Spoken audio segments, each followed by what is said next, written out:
Alright, I'm just making a random video real quick about something that I run into pretty often these days, and it's a it's a thought worth considering.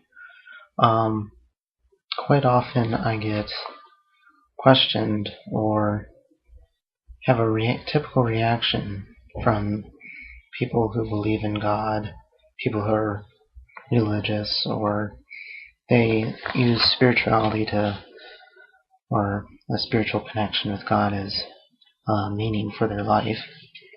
And when they find out that, I'm an atheist, they're like, how can you still live? What's the meaning of life then? You have no meaning. Without God, there's nothing. And, that's usually a question that most people, I think, would find hard to answer. I've seen an entire book written on the subject by an atheist when I was in Barnes & Noble once. And I know where they're coming from because for quite a while, a good portion of my life, I was a Christian, and I went to the summer camps, and I went to church every Sunday, and I sang the songs, and I felt that connection and that meaning, that purpose, and I could never understand at that point how someone could live life without it, because it was simply, without God, what is there? What is there left? There's nothing. You're just a blob of matter floating through the universe. And how to answer this question now that I'm an atheist and I'm reached the point where I said that, maybe life is meaningless in the sense that we perceive meaning.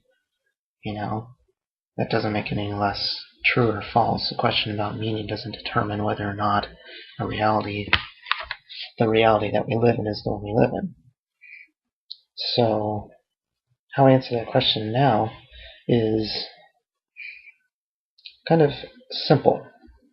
Think about the equation E equals mc squared. You are an m. You're a mass. And what that equation says is that you can be converted back to pure energy. The mass within your body can be converted back into just pure energy. Every last atom, every thought that you're having right now, from the neurons in your brain, contain mass, and they can be converted to energy. So, it's kind of interesting to think about, because when you think of yourself as an ever-changing form within the universe, you're never really alive or dead. You're simply changing form within the cosmos. Your body, the elements in your body, hydrogen, oxygen, carbon, all of those are one of the 5 main elements that you find in the universe itself. And it's clear that stars long ago exploded, and as Tyson puts it, their enriched guts spilled out over the universe and formed gas clouds, and those gas clouds condensed and formed stars and planets. And obviously one of those planets had proper conditions to house life as we know it. And since then, chemical evolution, biological evolution took over until the point we see it today. So when you're asking about the meaning to life, you're kind of assuming that there's a life and a death. And when you think about things scientifically, when you think of the very properties of nature, the fabric of the cosmos, no one's really alive or dead. Right now, I'm matter, and I'm in such a form that I'm self-aware. And eventually, that cannot last in this universe. And eventually, my self-awareness and my mass is going to decompose, and it's going to cease to exist, and it's going to exist in some other form in the cosmos. My body doesn't disappear or vanish. It's still around.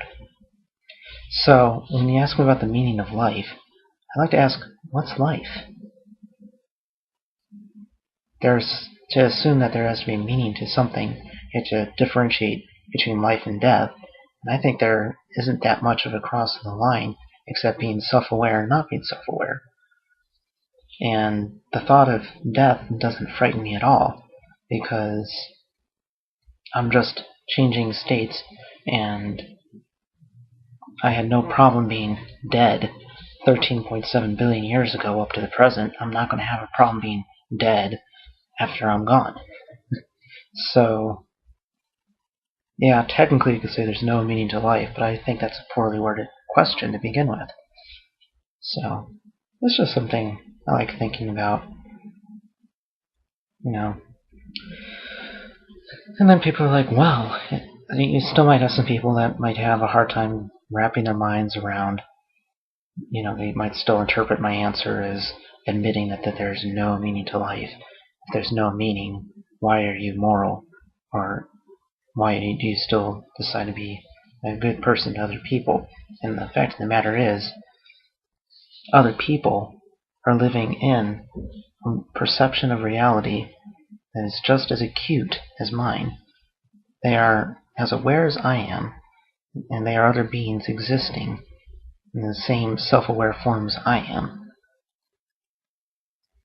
So, I want to exhibit a behavior in such a way that, they feel loved, they feel accepted, they feel wanted, that they aren't suffering, that I can as well maybe perhaps share some of my thoughts with them, and we can both ponder together the wonders of reality. And it's very cool to be able to communicate this. And to be honest, there's no difference between myself and another person at the root of it. They are me. The universe is out around us, and it's inside us. They are other parts of the universe, basically. And they have matter, and I have matter, and we both came from the stars. We are connected biologically, connected chemically to the rest of the Earth, and everything around us is connected to everything else in the cosmos atomically. And there's a deep sense of connection just from recognizing that. And there's no desire in me to want to break any connections.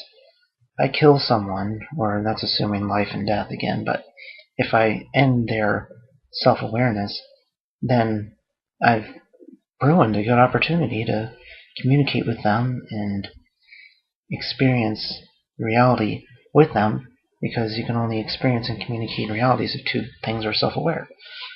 And that doesn't at all degrade the value of friendship, romantic, love, empathy, sympathy, any of the emotions that we know. It does not stifle them to think that there's no meaning to life. If anything, it accentuates it, makes it more profound. And I don't really even know what to say, except that it is a very privileged state to be in right now that I'm in, being self-aware, being able to communicate my thoughts over the internet to many other people, and to other people who are listening and pondering the same things I am, experiencing realities that I am, seeing me on the other side of the screen. And yet, we're kind of the same. We're all connected, and your realities, and your viewing and watching me, I can practically imagine watching myself as you. And I think it's very cool. I don't know how I even describe it. My mind is simply blown away by these thoughts sometimes. So yeah, to sum up, the meaning of life assumes that there has to be a meaning to life, and you have to question what exactly life is and how it's different from something that we had called death. And I don't think there's really that much of a line. It's really just the universe coming into existence, continuing to exist, and maybe one day they have like the big rip theories or whatever, or maybe the universe will condense back down. But the point of the matter is, there's a lot of shit out there that we don't know anything about. There could be tons of other life forms, other universes, other just physical laws within those universes. There could be something about reality that we are always going to be clueless about. And being an atheist and being a scientist does not make my experience of life any bit less fulfilling than someone who believes in God and finds their meaning in God. And I don't necessarily want to attack the people who find their meaning and find their connection with God.